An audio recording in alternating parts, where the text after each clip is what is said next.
कहाँ पर आ गए हैं?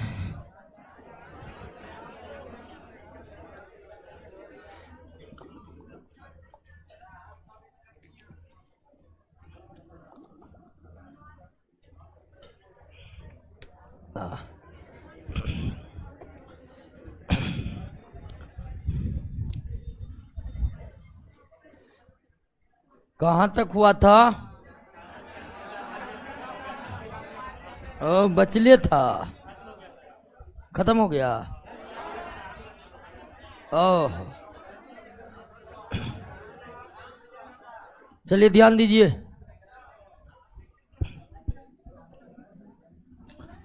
आज ग्राहम लॉ ऑफ डिफ्यूजन,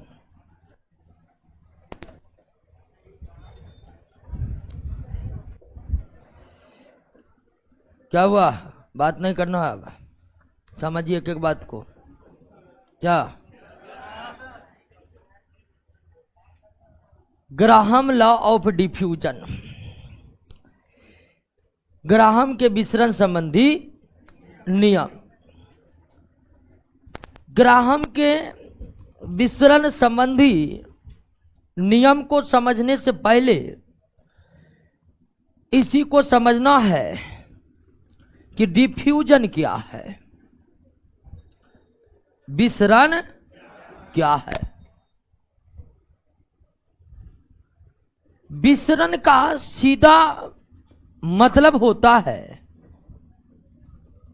परस्पर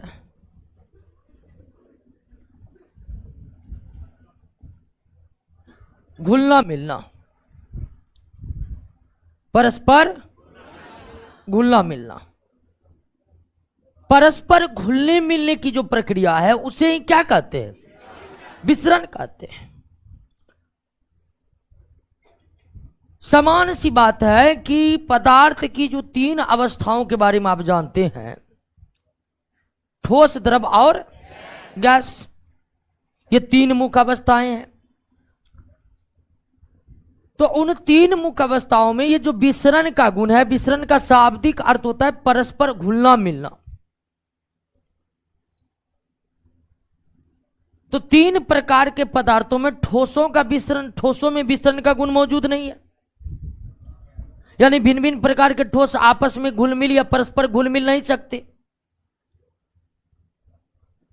लेकिन विसरण का गुण द्रव में भी पाया जाता है, और विसरण का गुण तो गैस में सबसे ज्यादा पाया जाता है, सबसे ज्यादा। मतलब परस्पर घुलने मिलने का गुण द्रव में भी मौजूद है। आप दूध और पानी को मिला दीजिए, वे परस्पर घुल मिल जाते हैं कि नहीं जाते हैं? तो ठोसों में विसरण का गुण नहीं पाया जाता है, द्रव में विसरण का गुण पाया जाता है। और विसरण का गुण पदार्थ के जिस अवस्था में सबसे ज्यादा मौजूद है वो है आपका कौन? गैस।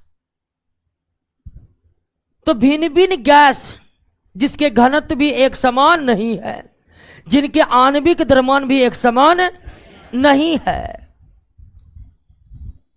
भिन्न भिन्न गैस जिसके घनत्व और आणविक द्रव्यमान में अंतर है, फिर भी उन अंतर होने के कारण, घनत्व और आणविक द्रव्यमान में अंतर होने के कारण, घनत्व और आणविक द्रव्यमान में अंतर होने के बाद भी अगर वे परस्पर घुल मिल जाते हैं तो इसी प्रक्रिया को क्या कहते हैं? विसरण कहते हैं। ध्यान दीजिए दोस्तों कि एक तरफ है ऑक्सीजन गैस, दूसरे तरफ है ऑक्सीजन गैस। एक तरफ है ऑक्सीजन गैस, दूसरे तरफ है ऑक्सीजन गैस, और बीच के इस अवरोध को हम हटा देंगे तो ऑक्सीजन ऑक्सीजन आपस में क्या होगा? मिल जाएगा। ऑक्सीजन ऑक्सीजन आपस में क्या हो जाएगा? लेकिन ऑक्सीजन ऑक्सीजन का आपस में मिलना विसरण नहीं है, विसरण नहीं है। भिन्न भिन्न गैसों का आपस में मिलना विसरण है, भिन्न भिन्न गैसों का आपस में मिलना विसरण। हमारे वायुमंडल में ऑक्सीजन, कार्बन डाइऑक्साइड, नाइट्रोजन आपस में घुले मिले हुए हैं कि नहीं? तो हमारा वायुमंडल में भिन्न भिन्न गैस एक दूसरे में विसरित है, एक दूसरे में विसरित है। तो एक ही गैस आपस में घुल मिल गया तो ये मिश्रण है, नहीं है मिश्रण। एक ही पदार्थ का आपस में मिल जाना यह द्रव में भी संभव है, ठोस में भी संभव है। लेकिन घनत्व में अंतर होते हुए भी, आणविक द्रव्यमान में अंतर होते हुए भी अगर भिन्न भिन्न गैस आपस में मिल रहे हैं तो इसी घटना को क्या कहते हैं। और समान से रूप में अगर एकदम शॉर्ट फॉर्म में याद रखना है तो आप याद रखिए कि परस्पर घुलने मिलने की क्रिया को क्या कहते हैं, विसरण कहते हैं। परस्पर घुलने मिलने की क्रिया को विसरण। अब यहां पर एक बात दोस्तों आप ये समझे कि विसरण का गुण ठोसों में मौजूद नहीं है, विसरण का गुण द्रव में मौजूद है, और विसरण का गुण सबसे ज्यादा पदार्थ के गैसीय अवस्था में मौजूद है। इनके कारणों को भी समझ लीजिए कि अगर विसरण का गुण सबसे ज्यादा गैस में है तो इसके क्या कारण है। तो विसरण का गुण सबसे ज्यादा गैस में होने का कारण यह है दोस्तों कि आप जानते हैं कि गैस के परमाणुओं के बीच अंतराण्विक स्थान क्या होता है, बहुत ज्यादा होता है, बहुत। तो मान लीजिए कि यह एक गैस है, हम दूसरे गैस को छोड़ेंगे तो दूसरे गैस के परमाणु इसके बीच जाकर के क्या हो जाएगा, सेट हो जाएगा। आप तीसरे प्रकार के गैस को छोड़ेंगे, तीसरे प्रकार का गैस जो है यहां पर जाकर सेट हो जाएगा, यहां पर जाकर सेट हो जाएगा। और इस तरह से सारे प्रकार के परमाणु आपस में घुल मिल करके एक हो गए कि नहीं, एक हो गए। तो पदार्थों में विसरण का गुण मौजूद हो इसके लिए शर्त है कि उनके बीच अंतराण्विक स्थान होनी चाहिए। उनके बीच क्या होनी चाहिए, अंतराण्विक स्थान ज्यादा होने के कारण दूसरे पदार्थ के अणु उस पदार्थ में जाएंगे और उसके अणु उस पदार्थ के अंतराण्विक स्थान में जाकर के अपना स्थान प्राप्त कर लेंगे और एक दूसरे में क्या हो जाएंगे, घुल मिल जाएंगे। आप जानते हैं कि द्रव में जो है ना अंतराण्विक स्थान होता है लेकिन गैसों से बहुत कम। तो द्रव में अंतराण्विक स्थान होता है तो उसमें भी विसरण का गुण क्या है, मौजूद है। गैसों के तुलना में अंतराण्विक स्थान द्रव में कम होता है तो द्रव में विसरण का गुण गैसों के तुलना में क्या होते हैं, कम होते हैं। क्या होते हैं, कम होते हैं। लेकिन आप जानते हैं कि ठोस के परमाणुओं के बीच अंतराण्विक स्थान बिल्कुल नहीं होते हैं। ठोस के अणु एकदम समीप होते हैं। ठोस के अणुओं के बीच अंतराण्विक बल बिल्कुल भी, ठोस के अणुओं के बीच अंतराण्विक स्थान बिल्कुल भी नहीं होता। ठोस के परमाणुओं के बीच अंतराण्विक स्थान है ही नहीं, तो दूसरा पदार्थ डालिएगा तो वो पदार्थ का अणु उस ठोस में अपना स्थान बना पाएंगे, अर्थात उसमें घुल मिल पाएंगे, नहीं मिल पाएंगे। क्लियर हो गया। परस्पर घुलने मिलने की प्रक्रिया को ही क्या कहते हैं, विसरण कहते हैं। विसरण का गुण पदार्थ की किस अवस्था में सबसे ज्यादा है, गैसीय अवस्था में। पदार्थ के किस अवस्था में विसरण का गुण नहीं पाया जाता है, ठोस अवस्था में। भिन्न भिन्न पदार्थ आपस में घुल मिल सके, भिन्न भिन्न पदार्थ आपस में घुल मिल सके अर्थात उनमें विसरण का गुण हो, इसके लिए जरूरी है कि उनके बीच अंतराण्विक स्थान बहुत ज्यादा होनी चाहिए। और यही कारण है कि गैसों में विसरण का गुण सबसे अधिक। क्लियर हो गया। अब दोस्तों ध्यान दीजिए कि भिन्न भिन्न गैसों को आपस में मिलाएंगे। उदाहरण के लिए हम ऑक्सीजन को मिला रहे हैं नाइट्रोजन के साथ, हम ऑक्सीजन को मिला रहे हैं क्लोरीन के साथ, हम हाइड्रोजन को मिला रहे हैं नाइट्रोजन के साथ। मिला रहे हैं मतलब उसको विसरित कर रहे हैं, यही कर रहे हैं।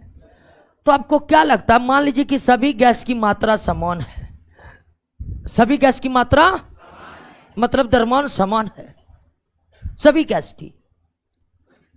और हम ऑक्सीजन नाइट्रोजन को आपस में विसरण करा रहे हैं, ऑक्सीजन क्लोरीन को आपस में विसरण करा रहे हैं, हाइड्रोजन नाइट्रोजन को आपस में विसरण करा रहे हैं, और सारे गैस का द्रव्यमान क्या है? समान है। सारे गैस का द्रव्यमान क्या है? तो क्या लगता है कि ये दोनों एक ही साथ आपस में एक ही समय लगेगा आपस में मिलने में? है क्या जितना समय में ये दोनों मिलेगा उतने ही समय में ये दोनों भी मिलेगा, उतने ही समय में ये दोनों मिलेगा? बिल्कुल श्योर है? कैसे?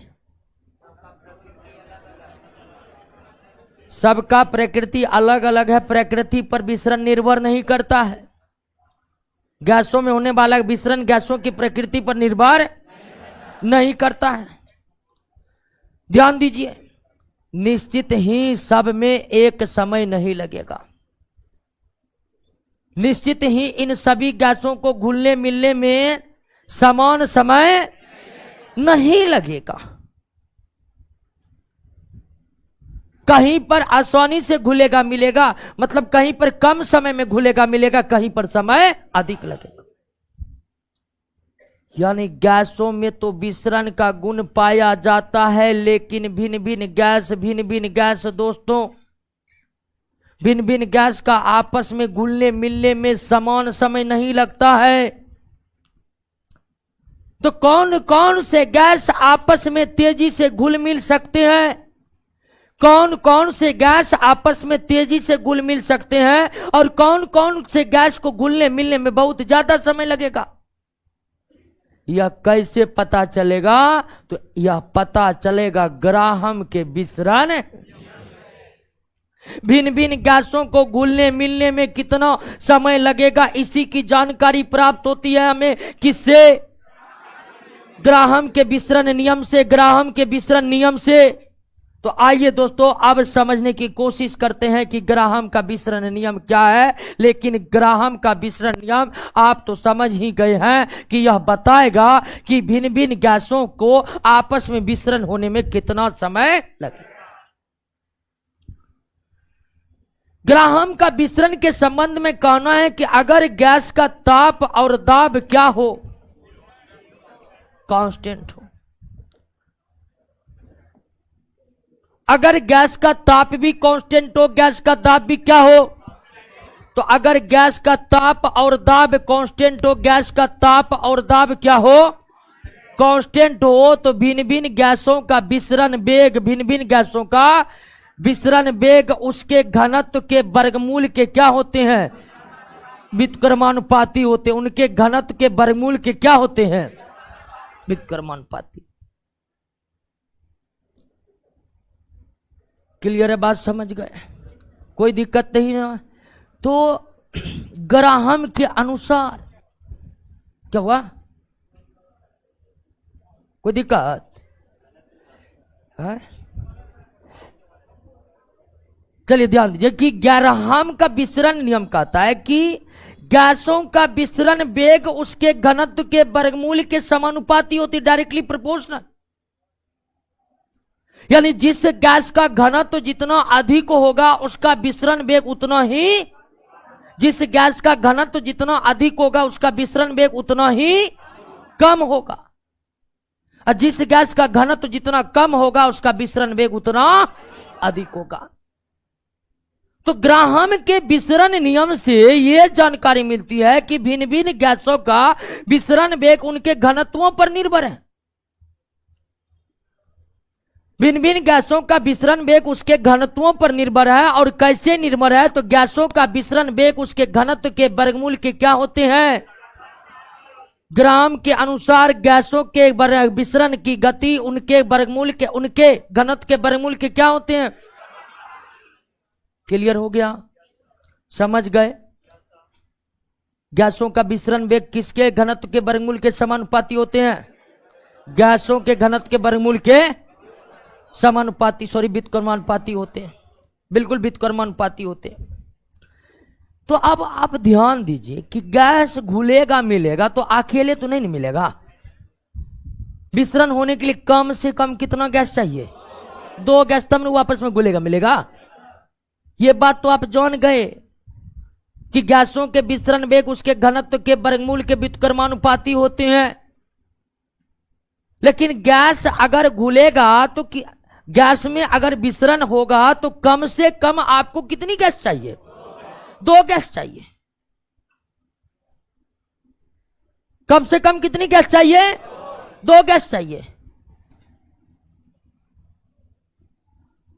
तो मान लीजिए कि आपके पास 2 गैस है, आपके पास 2 गैस है, गैस ए और गैस ए के विसरण वेग का अनुपात आर ए है और गैस बी के विसरण वेग का अनुपात आर बी है। गैस ए का घनत्व डी ए है और गैस बी का घनत्व डी बी है।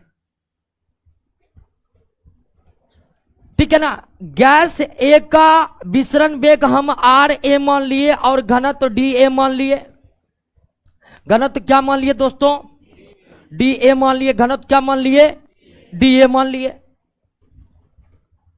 और गैस बी का घनत्व तो आर बी, गैस बी का विसरण वेग आर बी है और उसका घनत्व हम क्या मान लिए? डी बी मान लिए। तो ग्राम के विसरण के नियम के अनुसार R A directly R A व्युत्क्रमानुपाती होगा अंडर रूट डी बी का, सॉरी डी ए का। होगा कि नहीं होगा? और अगर आर बी व्युत्क्रमानुपाती होगा अंडर रूट डी बी का। होगा कि नहीं होगा? ग्राम के विसरण नियम के अनुसार आर ए आपको व्युत्क्रमानुपाती होगा अंडर रूट डी ए का। आर बी व्युत्क्रमानुपाती होगा अंडर रूट। कोई दिक्कत है इसमें? कोई दिक्कत नहीं ना। अभी इसको आप ये भी बोल सकते कि आर ए समानुपाती है 1/डी ए के अंडर रूट का। आर बी समानुपाती है 1/अंडर रूट डी बी का। तो समानुपाती बोलिएगा तो 1 लगाना पड़ेगा, व्युत्क्रमानुपाती बोले तो 1 को छोड़ दीजिए। व्युत्क्रमानुपाती मतलब है होता है उल्टा, इनवर्स प्रोपोर्शनल। अब ध्यान दीजिए कि अगर हम इन दोनों समीकरणों को आपस में मिलाएंगे तो आर ए और आर बी डायरेक्टली प्रोपोर्शनल होगा डी बी बटा डी ए के अंडर रूट का। हो जाएगा? क्यों नहीं हो जाएगा? तो अगर 2 गैसों के विसरण गति का अगर हम एक साथ करें तो गैस ए और बी के विसरण गति का अनुपात, गैस ए और बी के विसरण गति का अनुपात उनके घनत्व के वर्गमूल के व्युत्क्रमानुपाती होते, उनके घनत्व के वर्गमूल के। क्लियर हो गया? और अगर SI मात्रक का यूज करिएगा तो कांस्टेंट क्या हो जाता? 1। अब कांस्टेंट 1 हो जाएगा तो ये दोनों एक दूसरे के क्या हो जाएंगे? बराबर हो जाएंगे। एक दूसरे के क्या होंगे दोस्तों? बराबर हो जाएंगे। एक दूसरे के क्या हो जाएंगे? तो किन्हीं 2 गैसों के विसरण गति का अनुपात कैसे निकालेंगे? समझ में आ गया कि नहीं? मान लीजिए आपको प्रश्न दे दिया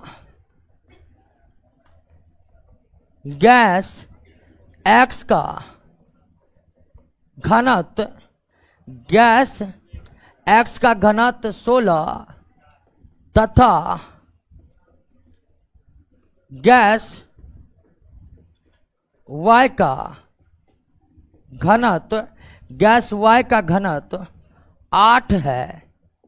तो एक्स तथा वाई के विसरण गति का अनुपात क्या होगा? बनाइए।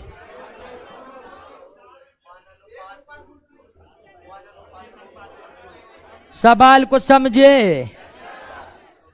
कर गैस एक्स का घनत्व 16 है तथा गैस वाई का घनत्व 8 है।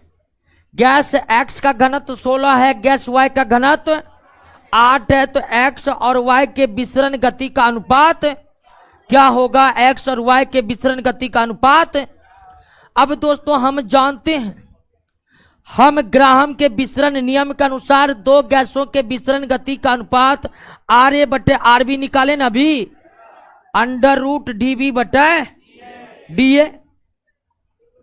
निकला कि नहीं निकला? बस ए बी की जगह यहां पर एक्स वाई हम दे दिए हैं। तो आर एक्स आर वाई बराबर बराबर हो जाएगा, एसआई मात्रक का यूज करेंगे तब। मान लीजिए एसआई मात्रक का यूज कर रहा है तो R X by R Y under root D Y बटे डी एक्स हो जाएगा। अब डी वाई का मान कितना है जी 8, डी एक्स का मान 16, आर दूनी 16, आर दूनी 16। तो विसरण गति का अनुपात कितना हो जाएगा 1:√2, 1:√2, 1:√, तब 1:2 बोल लेते सर, √2 बोले थे। चलिए ठीक है ठीक है ठीक है। सवाल देखे कैसे बना। हाँ अब फिर कभी उल्टा देगा, क्या करेगा उल्टा देगा, कहेगा कि दो गैस एक्स और वाई के विसरण गति का अनुपात 1:√2 है। 1:, तो एक्स का घनत्व तो कितना होगा, बात समझ रहे ना। तो पलटा भी देता है। क्लियर हो गया, बात समझ गए। ऐसे सवालों को कैसे बनाना है, कोई दिक्कत नहीं ना। एक क्वेश्चन और बना लीजिए कि गैस ए का घनत्व, गैस ए का घनत्व गैस बी के घनत्व का, बी के घनत्व का 4 गुना है, तो ए तथा बी के विसरण वेग का अनुपात क्या होगा।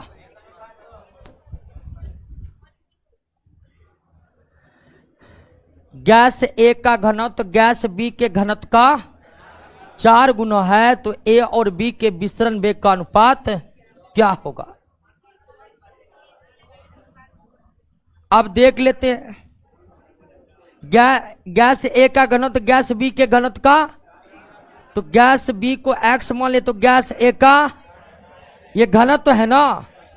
चलिए विसरण वेग का अनुपात आर ए बटे आर बी बराबर √डी बी बटे डी ए। डी बी कितना है x, 4x √ यानी कि 1:। तो कभी इस तरह भी प्रश्न पूछे जा सकते हैं। क्या दोस्तों कोई दिक्कत बताइए। अब दो गैस का घनत्व दिया होगा, दो गैस का घनत्व दिया होगा, तो आप विसरण वेग का अनुपात निकाल सकते हैं कि ना, कोई दिक्कत नहीं ना। तो भिन्न भिन्न गैसों का विसरण वेग उसके घनत्व के वर्गमूल के क्या होते हैं। यानी कहने का मतलब है कि भिन्न भिन्न गैस में घनत्व अगर अधिक है तो विसरण होने में लेट लगेगा। अधिक घनत्व वाली गैस काफी अधिक घनत्व वाली गैस धीमी गति से घुलेगा मिलेगा, और कम घनत्व वाली गैस तेजी से घुलेगा मिलेगा। घुलेगा मिलेगा मतलब क्या, विसरण। घुलेगा मिलेगा मतलब क्या, विसरण। कोई दिक्कत, बातों को समझ गए हैं। अब ध्यान दीजिए दोस्तों कि ग्राहम ने तो यह नियम प्रतिपादित कर दिए है कि किसी गैसों का विसरण वेग उसके घनत्व के वर्गमूल के व्युत्क्रमानुपाती होते हैं।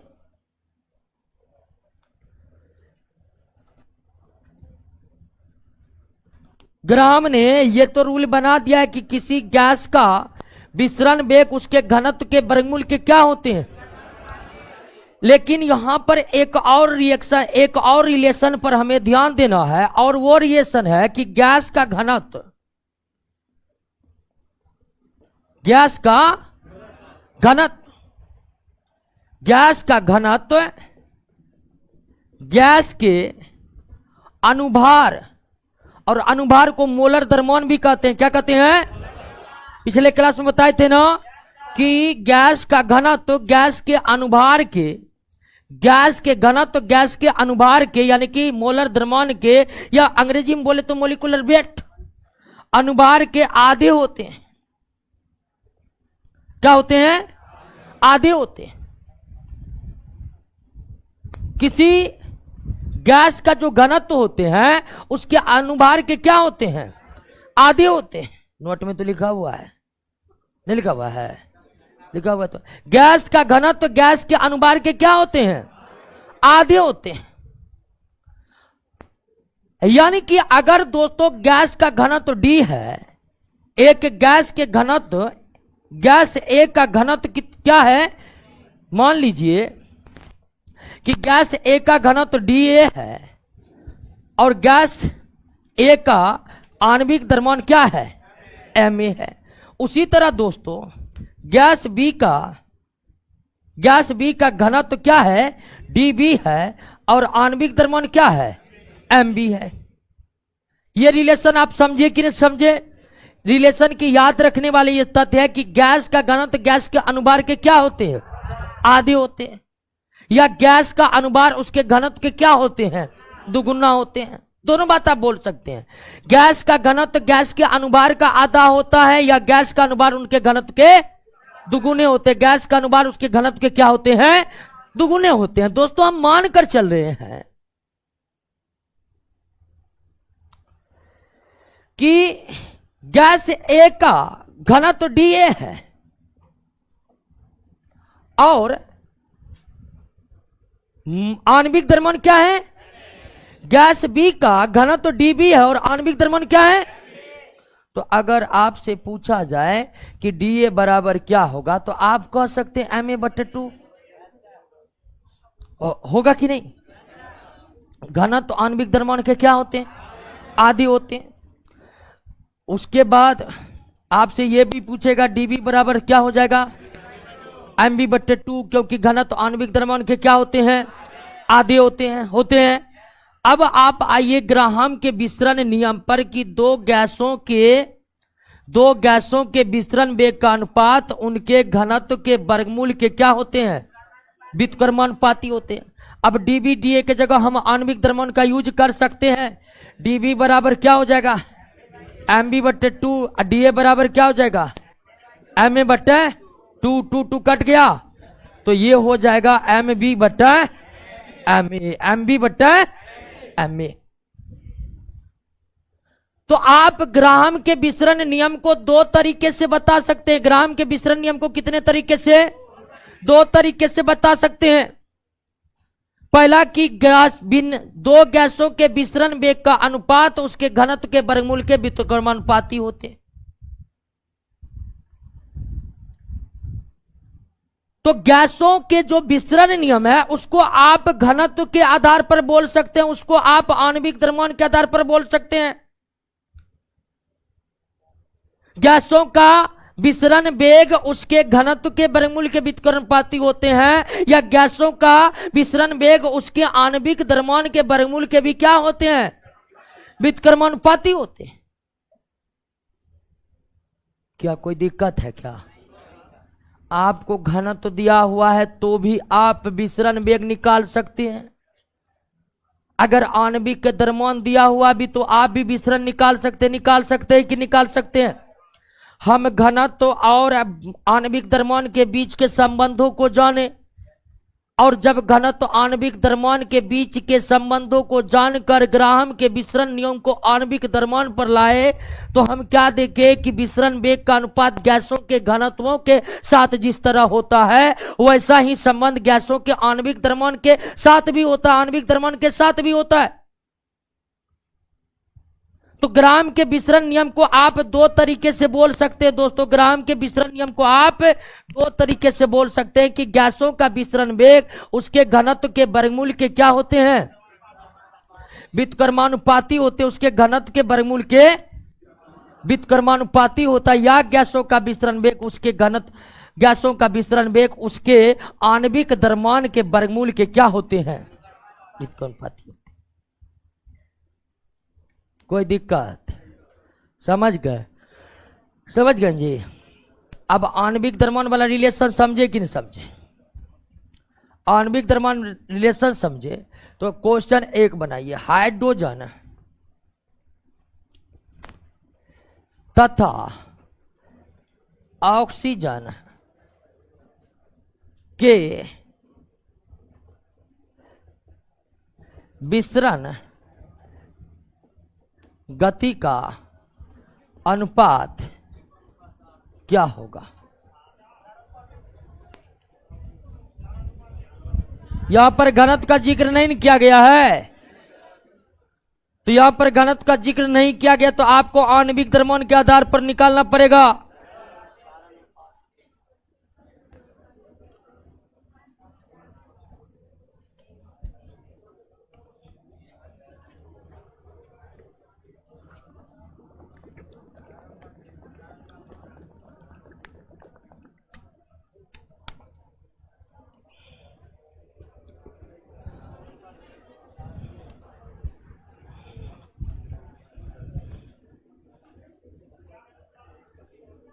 निकला। यहां परमाणु द्रव्यमान नहीं निकालना है, आणविक द्रव्यमान। या तो हाइड्रोजन का आणविक द्रव्यमान मतलब H2 कितना, ऑक्सीजन का इसका हो जाए कितना, इसका 32 mu। तो हाइड्रोजन और हाइड्रोजन का विसरण वेग और आणविक द्रव्यमान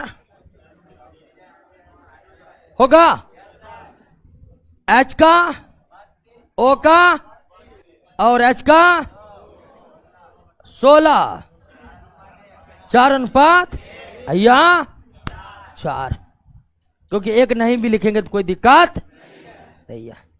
क्या दोस्तों कहिए, समझे कि नहीं समझे? विसरण गति से सवाल इसी तरह पूछे जाएंगे आपके एग्जाम में, तब अब आपको कोई दिक्कत नहीं ना होगा। तो विसरण वेग समझ गए? विसरण वेग अभी पढ़ाए कौन है? विसरण ग्राहम का विसरण नियम समझ गए? ग्राहम का विसरण नियम समझ गए? क्लियर हो गया? यानी एक बार पुनः समझ लीजिए कि परस्पर घुलना मिलना ही क्या है। अगर ठीक तरह से बोलेंगे तो बोलना यह पड़ेगा कि घनत्व और आणविक द्रव्यमान में अंतर होते हुए भी भिन्न भिन्न गैसों का परस्पर मिलना क्या है? विसरण है। ये नहीं कि एक ही गैस के 4 नमूने में 4 बर्तन में से एक ही गैस को घुला मिला दिए तो वो विसरण कहलाएगा? नहीं, वो विसरण नहीं कहलाएगा। आपस में घुलना मिलना विसरण नहीं है। भिन्न भिन्न गैसों का परस्पर घुलना मिलना, भिन्न भिन्न गैसों का परस्पर घुलना मिलना विसरण है। विसरण का गुण गैसों में सबसे ज्यादा इसलिए होते हैं कि उनमें अंतराण्विक स्थान बहुत, इंटरमोलिकुलर स्पेस बहुत। विसरण का गुण हल्का पल्का द्रव में भी होता है लेकिन ठोस में बिल्कुल। विसरण भिन्न भिन्न गैस का आपस में घुलना मिलना है और भिन्न भिन्न गैस आपस में कितनी तेजी के साथ घुलेंगे मिलेंगे इसका पता लगता है ग्राहम के विसरण।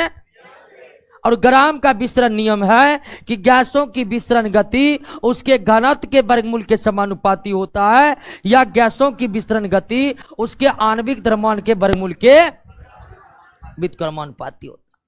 यानी भिन्न भिन्न गैसों में जिसका घनत्व जितना अधिक रहेगा उसको उसमें घुलने मिलने की क्षमता उतनी कम होगी। आपसे पूछेगा कि क्लोरीन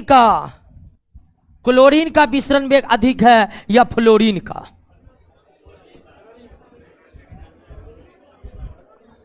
आपसे पूछ दिया क्लोरीन की विसरण गति अधिक है या फ्लोरीन की, तो आप तो ग्राहम का विसरण नियम समझ गए कि विसरण वेग आणविक द्रव्यमान के वर्गमूल के, यानी आणविक द्रव्यमान जिसका ज्यादा होगा उसका विसरण वेग कम होगा। तो फ्लोरीन का होता है ये हो जाएगा कितना? क्लोरीन का आणविक द्रव्यमान कितना? 71 mu। अब फ्लोरीन का आणविक द्रव्यमान कितना? 18 mu। एक फ्लोरीन का 9 होता जी? नहीं 9 तो परमाणु संख्या होता है, सॉरी 18 होता है।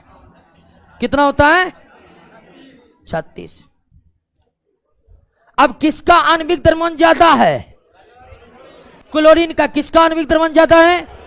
तो किसका विसरण गति कम होगी? क्लोरीन का कम होगी। तो क्लोरीन से अधिक आणविक द्रव्यमान किसका होता है? क्लोरीन का। क्लोरीन से अधिक विसरण वेग किसका होगा? क्योंकि क्लोरीन से कम आणविक द्रव्यमान किसका है? आणविक द्रव्यमान निकाले हैं। एक क्लोरीन का होता है दोस्तों 35.5 और एक फ्लोरीन का कितना होता है? 18 होता है। क्लियर हो गया? बात समझ गए? कोई दिक्कत नहीं ना? हाइड्रोजन का ज्यादा होगा विसरण वेग या हीलियम का? हाइड्रोजन का। किसका? आप जानते हैं कि हाइड्रोजन का आणविक द्रव्यमान मात्र कितना होता है? किसी भी गैस का इससे कम आणविक द्रव्यमान, क्योंकि हाइड्रोजन का वजन कितना होता है? 1 mu। तो जितने भी गैस है उसमें सबसे कम आणविक द्रव्यमान किसका? जितने भी गैस है उसके सबसे कम आणविक द्रव्यमान किसका? हाइड्रोजन का होता है।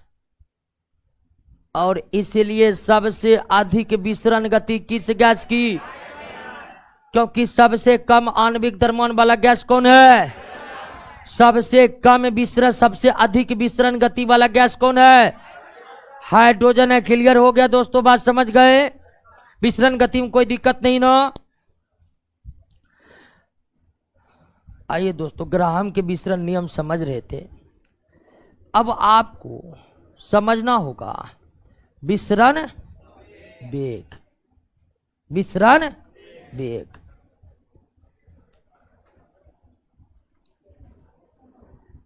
विसरण वेग यानी कि डिफ्यूजन रेट। विसरण वेग यानी कि डिफ्यूजन रेट। विसरण वेग यानी कि डिफ्यूजन रेट। विसरण वेग डिफ्यूजन रेट कैसे निकालेंगे? मान लीजिए कि भिन्न भिन्न गैस आपस में विसरित हो रहे, तो विसरण वेग निकालने का एक तरीका यह भी है कि समय बट विसरित गैस का आयतन। विसरित गैस का आयतन। अगर दो गैस आपस में घुल मिल रहे हैं तो उनका विसरण वेग को आप इस तरह से भी निकाल सकते हैं, विसरित गैस का आयतन बटे जितना विसरित होने में जितना समय, तो इकाई समय में विसरित होने वाले गैसों के आयतन को ही क्या कहते हैं? विसरण वेग कहते हैं। इकाई समय में विसरित होने वाले गैसों के आयतन को ही क्या कहते हैं? विसरण वेग कहते हैं। इकाई समय में विसरित होने वाले गैसों के आयतन को क्या कहते हैं? विसरण वेग कहते हैं। क्या कहते हैं? विसरण वेग कहते हैं। क्लियर हो गया? बात समझ गए? कोई दिक्कत नहीं ना? अब है कि भिन्न भिन्न गैस आपस में घुल मिल रहे हैं तो उसका विसरण वेग आप हिसाब से निकाल सकते हैं। लेकिन क्या विसरण वेग को बढ़ाया और घटाया भी जा सकता है? विसरण वेग को घटाया और बढ़ाया भी जा सकता है। क्या ऐसा संभव है करना? बिल्कुल ऐसा संभव है। अगर दाब को क्या करें, ताप को बढ़ाते जाएंगे तो विसरण वेग क्या होगा? बढ़ जाएगा। अगर दोस्तों दाब को कांस्टेंट रखकर ताप बढ़ाया जाए, दाब को कांस्टेंट रखकर ताप बढ़ाया जाए तो विसरण वेग क्या होगा? वहीं अगर फिर हम दाब को कांस्टेंट रखकर, दाब तो कांस्टेंट कर दीजिए, ताप को कांस्टेंट रखकर दाब बढ़ाते जाएंगे तो फिर विसरण क्या होगा? और दोनों को बढ़ाएंगे तो फिर भी बढ़ेगा। तो गैसों के ऊपर दाब को बढ़ाने पर भी घुलने मिलने की प्रक्रिया में तेजी आ जाती है, यानी विसरण वेग क्या होता है? दाब बढ़ाने पर भी गैसों का विसरण वेग क्या होता है? और ताप बढ़ाने पर भी विसरण वेग क्या होता है? क्लियर हो गया? कोई दिक्कत नहीं ना? समझ गए बातों को? दाब बढ़ाने पर विसरण गति क्या होगा? ताप बढ़ाने पर विसरण गति क्या होगा? और दोनों बढ़ाने पर भी विसरण गति क्या होगा? कोई दिक्कत नहीं ना? अब आइए दोस्तों समझते हैं कि ग्राहम के विसरण नियम का उपयोग कहां कहां पर होगा।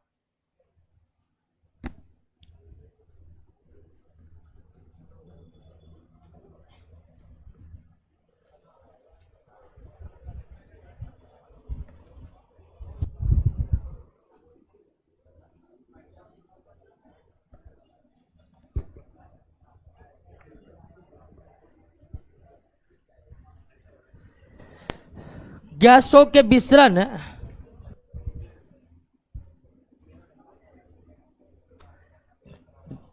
गैसों के विसरण नियम का उपयोग। अब ग्राहम के विसरण नियम का उपयोग कहां कहां करेंगे, उससे पहले विसरण नियम का पूरा कॉन्सेप्ट आपका क्लियर है। जिस गैस का आणविक द्रव्यमान घनत्व जितना कम होगा वो उतना तेजी से विसरित हो जाएगा। जिस गैस का आणविक द्रव्यमान घनत्व जितना अधिक होगा वो उतनी धीमी गति से विसरित होगा। होगा कि नहीं होगा? अब इसी सिद्धांत का उपयोग करके कई जगह पर कई तरह के कार्य किए जाते हैं। सबसे पहला कि ग्राहम के विसरण नियम का उपयोग, ग्राहम के विसरण नियम का उपयोग भिन्न भिन्न गैसों के समस्थानिकों को क्या करने में होता है? अलग करने में होता है। भिन्न भिन्न गैसों के समस्थानिकों को अलग करने में होता है। जैसे क्लोरीन के दो समस्थानिक होते हैं, क्लोरीन 35, क्लोरीन 37, और ये आपस में क्या है? घुला मिला हुआ है। इसको एक दूसरे से अलग करना है तो यहां पर ग्राहम के विसरण नियम का यूज कर सकते हैं। कैसे? तो पहले जिसका कम द्रव्यमान रहेगा, मान लीजिए दोनों गैस आपस में घुले मिले हैं, दोनों गैस आपस में घुले मिले हैं, तो घुले मिले हैं तो दोनों गैस को घुले मिले, इसको मान लीजिए आप खोल दिए हैं तो ये यहां से निकलकर हवा में क्या होगा? विसरित होगा। होगा कि नहीं होगा? तो सबसे पहले तेजी से कौन निकलेगा?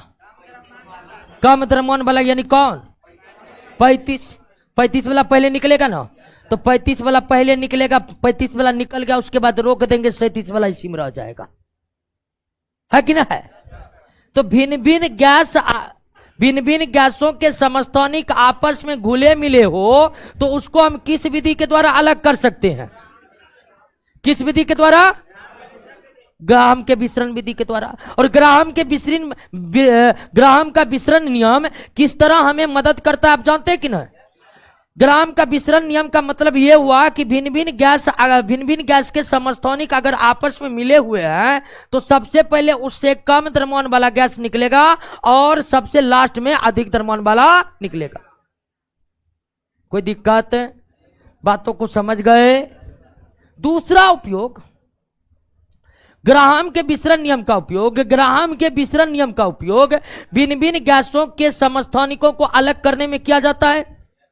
दूसरा कि ग्राहम के विसरण नियम का उपयोग अज्ञात गैस का पता लगाने में किया जाता है। किसका? अज्ञात गैस का। अब अज्ञात गैस का कैसे पता लगाया जाता है? तो अज्ञात गैस का ज्ञात किया जाता है आर, यानी विसरण गति। फिर विसरण गति अगर हम निकाल लेंगे, किसी गैस का प्राप्त कर लेंगे, तो हम जानते हैं आणविक द्रव्यमान के वर्गमूल की क्या होगा। तो किसी अज्ञात गैस की पहचान ग्राहम के विसरण नियम से हो सकती है। कैसे हो सकती है? तो अज्ञात गैस का हम क्या ज्ञात कर लेंगे? विसरण वेग। अब विसरण वेग जैसे ही अज्ञात गैस का ज्ञात होगा हमें क्या पता चल जाएगा? मॉलिक्यूलर वेट पता चल जाएगा कि नहीं? या घनत्व की जानकारी हो जाएगी कि नहीं? एक अज्ञात गैस का मॉलिक्यूलर वेट आपको पता चल गया है, घनत्व पता चल गया है, तो क्या इतने से गैस की पहचान नहीं हो सकती है? हो सकती है कि नहीं? तो ग्राहम के विसरण नियम का उपयोग करके किसी अज्ञात गैस के विसरण गति ज्ञात कर उसकी पहचान की जाती है आणविक द्रव्यमान या फिर घनत्व से। क्लियर हो गया? तो ग्राहम के विसरण नियम का उपयोग गैसों के भिन्न भिन्न समस्थानिकों को आपस में गैसों के भिन्न भिन्न समस्थानिकों को अलग करने में किया जाता है। ग्राहम के विसरण नियम का उपयोग अज्ञात गैस का पता लगाने में किया जाता है। ग्राहम के विसरण नियम का उपयोग कोयला के खदान में मीथेन गैस की पहचान में किया जाता है। क्लियर हो गया? एक बार देख लीजिए और कोई उपयोग है? हाँ,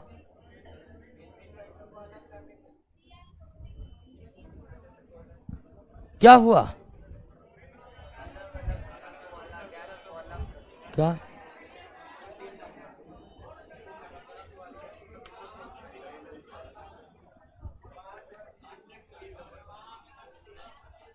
ठीक तो है?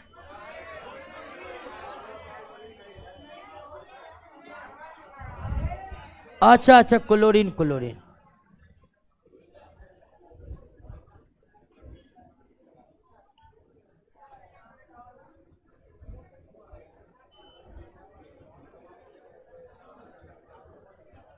वीडियो रुक गया है? नहीं, वीडियो तो चल रहा है। कोई दिक्कत दोस्तों बताइए। अब भिन्न भिन्न घनत्व वाली गैस को भी अलग कर सकते हैं कि नहीं अलग कर सकते? भिन्न भिन्न घनत्व वाली गैस को कैसे अलग कर सकते हैं?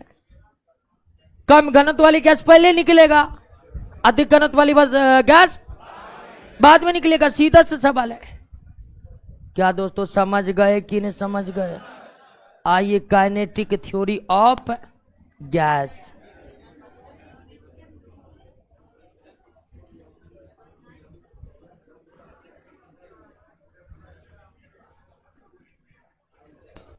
हाँ, ओ निस्सरण नहीं बताए। अच्छा, निस्सरण को आप पढ़िए ना, आपने समझ जाइएगा। अच्छा, एक मिनट समझ ही लीजिए, समझ ही लीजिए। एक चीज पॉइंट काहे छूटेगा जी? पढ़ा रहे तो सब कुछ पढ़ाएंगे। इफ्यूजन, परस्पर घुलना मिलना, क्या? इसको कहते निस्सरण। क्या है दोस्तों? यह है फुटबॉल, ठीक है ना? सिलाई गड़बड़ा गया फुटबॉल का फिर से।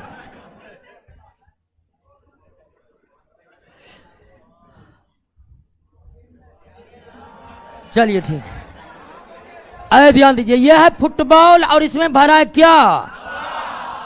मतलब गैस भरा हुआ है। अब मान लीजिए इसमें हल्का सा छिद्र होगा तो हवा क्या होगा?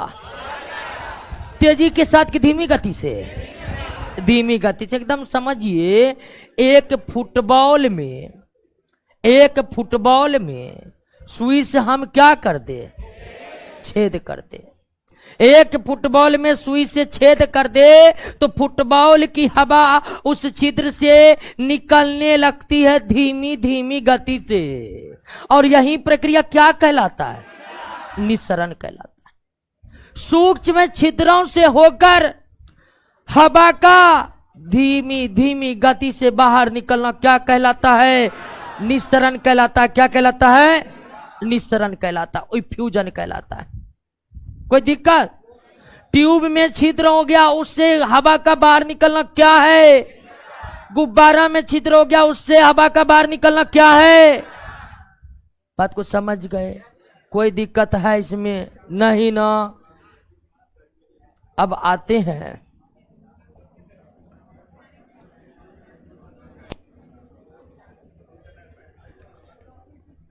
Kinetic theory of gas. अब दोस्तों इस पॉइंट को हम विस्तार पूर्वक डिस्कस करने वाले नहीं है। Kinetic theory of gas, kinetic theory of gas आप सबसे पहली बार सीधे 11th क्लास में पढ़े होंगे। 11th क्लास में एक पूरा पूरा चैप्टर है पदार्थ की अवस्थाएं, गैस और द्रव, है ना? और उसी चैप्टर के अंतर्गत गैसों की काइनेटिक थ्योरी है। तो जब आप काइनेटिक थ्योरी की बात करते हैं तो काइनेटिक थ्योरी आपका अंडर 10th यानी 10th तक का बात सिलेबस का नहीं है, ये सीधे 11th का सिलेबस है। इसलिए कहिएगा कि यहां से प्रश्न आते हैं तो ऐसा नहीं है, लेकिन कभी कभी आ जाते हैं। और कभी कभी भी आ जाते हैं तो थोड़ा सा जिक्र करना बहुत, वरना क्या आते हैं और क्या आएगा इसका तो कलेक्शन पीछे में है ही। फिर भी इसको समझ लेते हैं। सबसे पहले समझते हैं कि ये काइनेटिक थ्योरी ऑफ गैस है क्या। काइनेटिक थ्योरी ऑफ गैस है क्या? तो दोस्तों ध्यान दीजिए कि हम जो गैसों के नियमों को पढ़े, हमने गैस के कई नियमों को पढ़े। बॉयल का नियम पढ़े, चार्ल्स का नियम पढ़े, गेलुसेक का नियम पढ़े और एवोगाड्रो। एवोगाड्रो का नियम पर, हम कई नियम पर हैं। तो गैस के जो नियम है, गैसों के जो ये नियम है, ये गैस की गुणों की व्याख्या केवल प्रैक्टिकल के आधार पर प्रैक्टिकली ही प्रूव कर पाता है। गैस के ये सब नियम गैस की गुणों की व्याख्या प्रैक्टिकली तौर पर कर सकता है, थ्योरिटिकल है। यानी कि गैस के गुणों की व्याख्या अगर हम प्रैक्टिकली लैब में जाकर करना चाहे तो ये सब नियम लैब में जाकर गैस की गुणों की व्याख्या करने में सक्षम है। लेकिन थ्योरिटिकल अगर गैस की गुणों की व्याख्या करना हो तो तब यह नियम उपयोगी, या यूं कहिए कि गैस के गुणों की व्याख्या थ्योरिटिकल करना इस नियमों के तहत संभव नहीं है। पहली बात समझ गए? गैस के जितने भी नियम है, चाहे बॉयल का नियम, चार्ल्स का नियम, गैलुसेक का नियम, गैस के जितने नियम है वो गैस के गुणों की व्याख्या प्रैक्टिकली कर पाता है। थ्योरिटिकली गैस के गुणों की व्याख्या करने में ये सब नियम सक्षम है नहीं है। अतः एक ऐसे नियमों की जरूरत है, गैस के एक ऐसे नियमों की जरूरत है जो थ्योरिटिकल भी गैसों की गुणों की व्याख्या कर सके। बात को समझ रहे हैं? अब आप यहां पर दो शब्द को लेकर कंफ्यूजन में होंगे कि ये थ्योरिटिकल प्रैक्टिकल क्या है। थ्योरिटिकल का मतलब होता है सब कुछ कॉपी कलम पर, लैब में नहीं जाना है। समझ गए ना? जो करना है कॉपीस करना है, कलमेस करना है, गुणा भाग जोड़ घटो ये सब।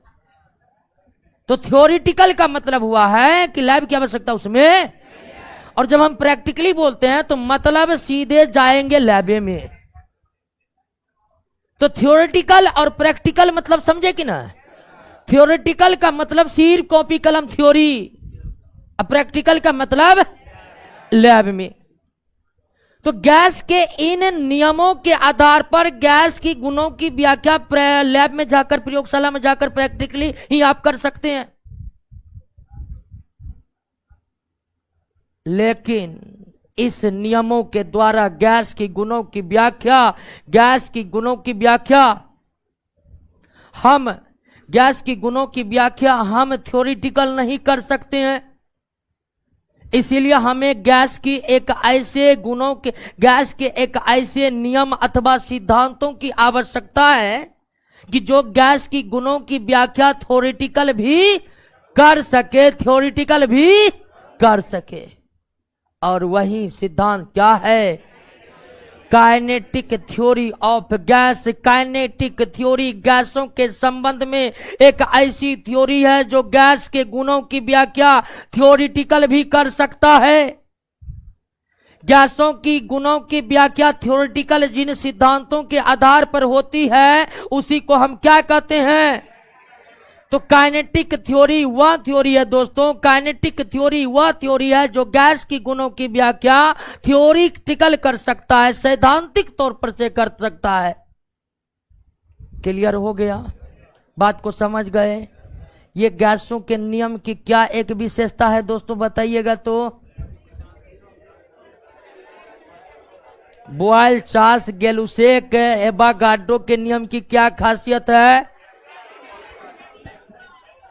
कि इन नियमों के आधार पर आप गैस की गुणों की व्याख्या केवल प्रैक्टिकली कर सकते हैं, थ्योरिटिकल। अतः थ्योरिटिकल गैस के नियमों की व्याख्या हो सके इसके लिए क्या जरूरी है? काइनेटिक थ्योरी वो थ्योरी है जो गैस के नियमों की व्याख्या थ्योरिटिकल करता है। और काइनेटिक थ्योरी ऑफ गैस के प्रतिपादक बर्नौली है। क्या है? बर्नौली है। बर्नौली के बाद इस सिद्धांत में और ज्यादा विस्तार किया बोल्ट्जमान, क्लाउसियस और मैक्सवेल ने। गैसों के गतिज सिद्धांत के प्रतिपादक कौन है? बर्नौली। सबसे पहले काइनेटिक थ्योरी ऑफ गैस का प्रतिपादन किसने किया? बर्नौली ने किया। फिर फिर आगे चलकर क्लॉसियस, मैक्सवेल और बोल्ट्जमान, इन तीनों ने और ज्यादा विस्तार इन सिद्धांतों को दिया। अब काइनेटिक थ्योरी ऑफ गैस में कौन कौन सी प्रमुख बातें हैं? तो काइनेटिक थ्योरी ऑफ गैस में प्रमुख बातें वही हैं जो आदर्श गैस में था। आप पढ़िए उसको, हमको नहीं लगता है कि किसी भी गुण से आप अपरिचित हैं अभी तक।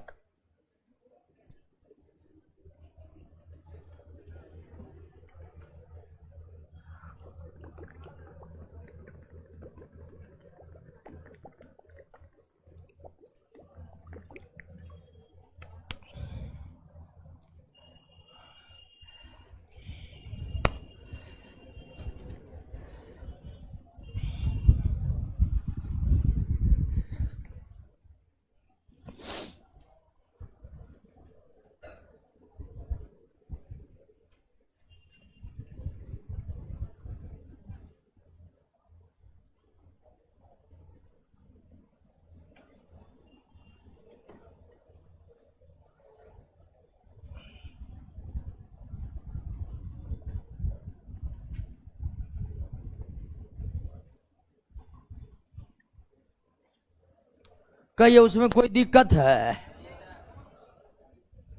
और उसके आधार पर दो नियम है, तो उस नियम को जानना कोई जरूरी नहीं है।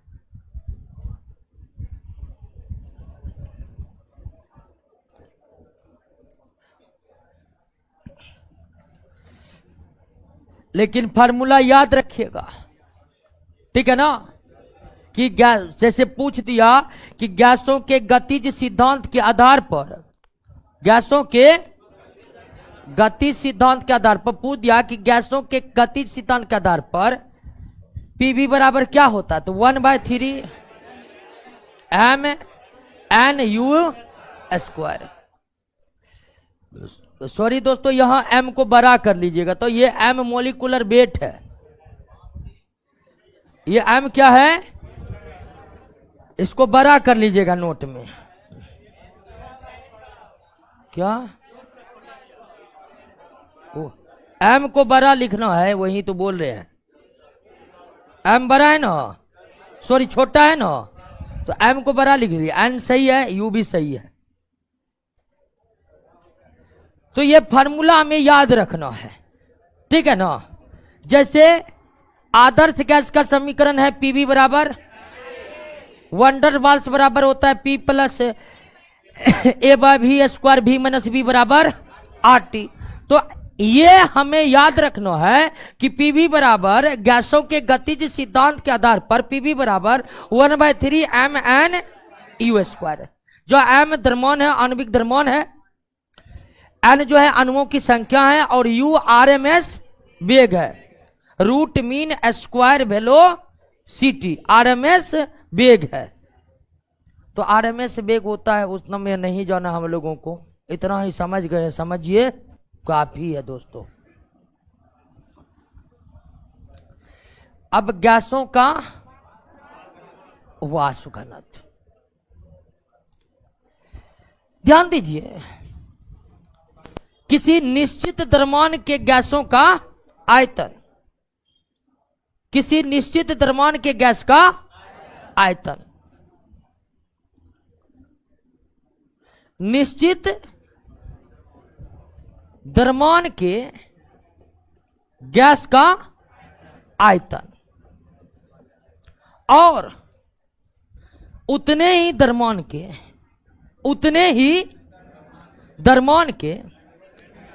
हाइड्रोजन गैस के आयतन के अनुपात को हम क्या कहते हैं? वाष्प घनत्व कहते हैं, वेपर डेंसिटी। गैसों का वाष्प घनत्व क्या है? तो गैसों का वाष्प घनत्व एक अनुपात है। गैसों का वाष्प घनत्व एक अनुपात है। गैसों का वाष्प घनत्व एक अनुपात है। कैसा अनुपात है? तो निश्चित द्रव्यमान के गैस का आयतन, निश्चित द्रव्यमान के उतने ही द्रव्यमान, यानी कितना? इतने ही द्रव्यमान के हाइड्रोजन गैस के आयतन को हम गैस का क्या कहते हैं? वाष्प घनत्व कहते हैं। बात समझ गए? तो वाष्प घनत्व क्या है? तो गैसों के वाष्प घनत्व जो होते हैं, गैसों की जो वेपर डेंसिटी होते हैं, वो एक प्रकार का अनुपात है, रेशियो है। गैसों का वाष्प घनत्व एक प्रकार का रेशियो है। किसी निश्चित द्रव्यमान के गैस का अनुपात और उतने ही द्रव्यमान के हाइड्रोजन गैस के आयतन के अनुपात को हम क्या कहते हैं? वाष्प घनत्व। इसको आसान तरीके से व्यक्त करने के लिए, आसान तरीके से व्यक्त करने के लिए आप ये भी कह सकते हैं दोस्तों कि गैस का वाष्प घनत्व, गैस का वाष्प घनत्व, गैस का वाष्प घनत्व जो होता है वह उसके अनुभार के आधे के क्या होता है? बराबर। जैसे आपसे पूछ देगा कि हाइड्रोजन का वाष्प घनत्व क्या, तो हाइड्रोजन का अनुभार और बटे 2 1। कार्बन का वाष्प घनत्व कितना होगा? 12/2 6। कार्बन एक परमाणु है, इसीलिए हम यहां पर परमाणु द्रव्यमान लिए। तो किसी गैस का वाष्प घनत्व उसके अनुभार के आधे या किसी गैस का अनुभार उसके वाष्प घनत्व का दुगुना होगा। क्लियर? तो वाष्प घनत्व तो दोस्तों याद रखने वाली चीज है, याद रखिए। आइए इस चैप्टर के अब लास्ट पॉइंट पर।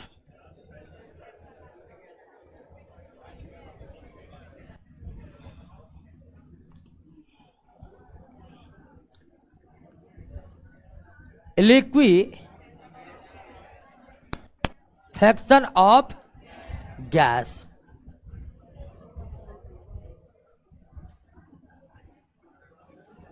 गैसों का द्रवीकरण।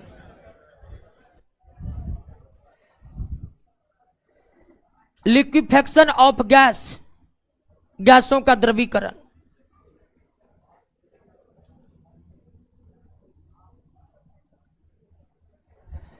अब गैसों का द्रवीकरण का मतलब क्या है? कि गैस का किसमें बदलना? द्रव में बदलना। और गैस को द्रव में कैसे बदला जा सकता है?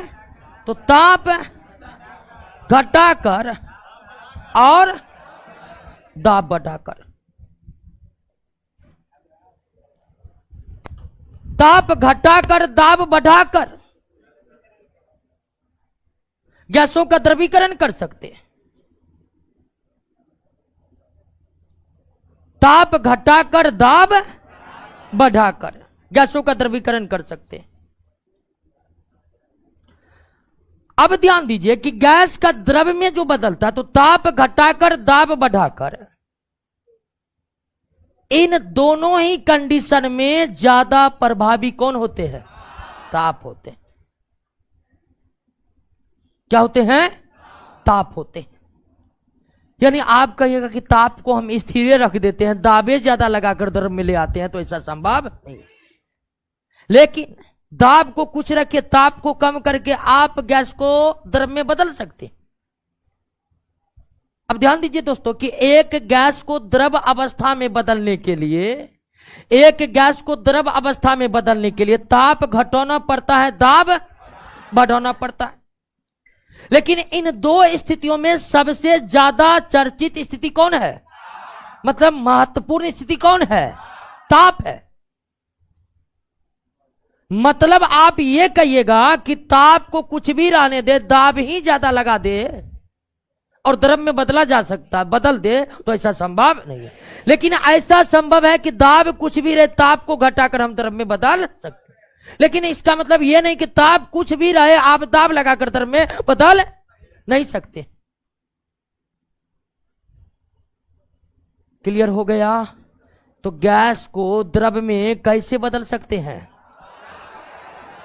ताप घटाकर और दाब। इन दोनों परिस्थितियों में महत्वपूर्ण परिस्थिति कौन है? ताप है। कौन है? ताप है। दोनों परिस्थितियों में महत्वपूर्ण परिस्थिति कौन है? ताप है। मतलब दाब वाले परिस्थितियों को आप हटा दे तो केवल ताप के आधार पर आप दाब में बदल सकते, द्रव में बदल सकते हैं गैस को। लेकिन ताप वाली परिस्थितियों को हटाकर केवल दाब के द्वारा आप गैस को द्रव में बदल नहीं सकते। क्लियर हो गया? अब यहां पर एक और टेम्परेचर को समझना है।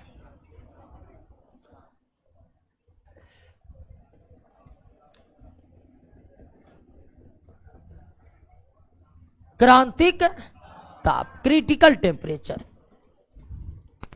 देखिए, हर गैस के लिए एक न्यूनतम ताप होता है।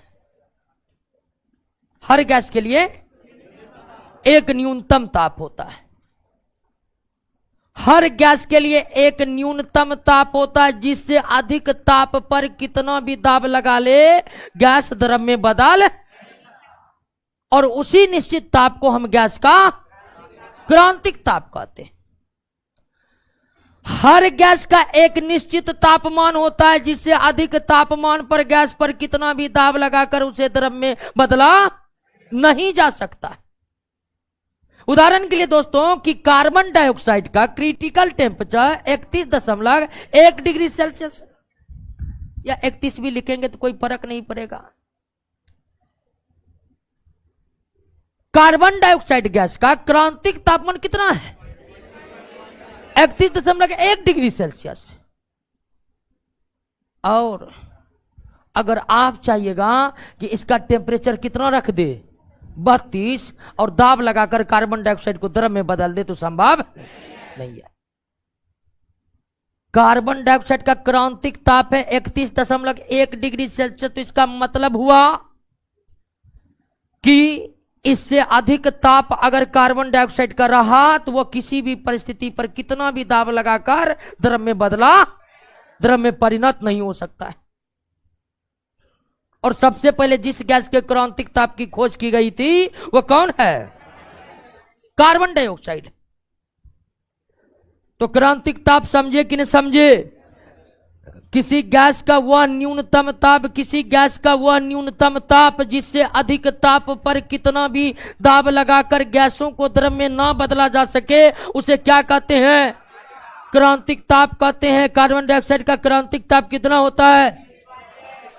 तो इसका मतलब हुआ कार्बन डाइऑक्साइड का टेम्परेचर 31.1 डिग्री सेल्सियस से अधिक रहा, तो तब वह कितना भी दाब लगा लीजिए नहीं बदलेगा द्रव में कार्बन डाइऑक्साइड। दूसरा है क्रांतिक दाब। क्रांतिक ताप पर, किसी गैस के क्रांतिक ताप पर द्रव में बदलने के लिए जितना दाब लगाना पड़ता है, उसे क्या कहते हैं? क्रांतिक ताप कहते हैं।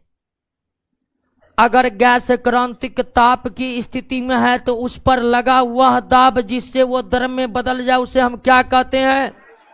क्रांतिक दाब कहते हैं। कार्बन डाइऑक्साइड का क्रांतिक दाब कितना है? 72.9 वायुमंडल। इसका मतलब है कि 31.1 डिग्री सेल्सियस अगर कार्बन डाइऑक्साइड का टेम्परेचर है, तो उस पर 72.9 वायुमंडल दाब लगाएंगे, तो वह कार्बन डाइऑक्साइड गैस से क्या बन जाएगा? और तीसरा है दोस्तों क्रांतिक आयतन। क्रांतिक आयतन, क्रांतिक ताप और क्रांतिक दाब पर एक मोल गैस का जितना आयतन होता है, उसे क्या कहते हैं? क्लियर हो गया? चलिए दोस्तों, चैप्टर हो गया है समाप्त। चैप्टर हम तो सोचे थे कि आज चैप्टर क्वेश्चन आंसर समाप्त कर देंगे, लेकिन नहीं हो पाएगा।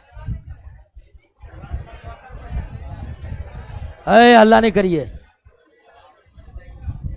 अब आज नहीं हो पाएगा। न्यूमेरिकल भी है लास्ट में, ठीक है? आइए एक क्लास रखते हैं और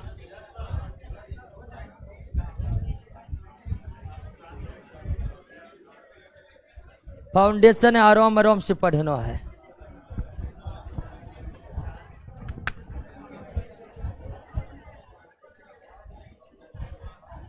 ठीक है, तो मिलते हैं अगले क्लास में ही।